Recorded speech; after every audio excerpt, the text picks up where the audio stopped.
Hi friends, let us see some of the concepts of geometry which are required to understand the concepts of reflection of light at curved surfaces.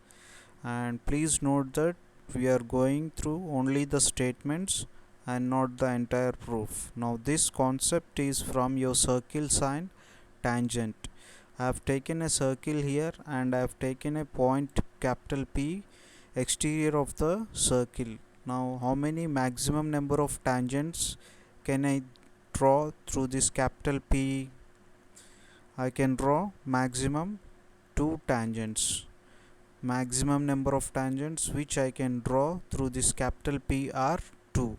Now let us see how the tangents looks like. Now I have taken a capital R on the circle and I am drawing a tangent on the circle like this. The tangent looks like this. Now this capital R is called point of tangency. What is point of tangency?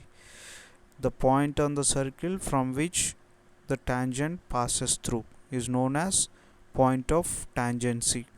Now on the next tangent I have taken a point capital Q on the circle and I am drawing like this. These are the maximum number of tangents which I can draw through this capital P. Now I am joining this line this one capital R and O. How does this line looks like? It is like radius of this particular circle. Now what is the angle between your tangent and this line? Your tangent and this line, it will be almost 90 degrees. 90 degrees. Now what can you conclude from this? A perpendicular line or a radius of a circle is at 90 degrees at point of tangency to a tangent.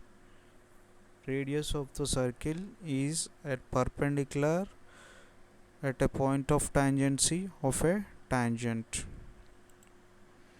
Now this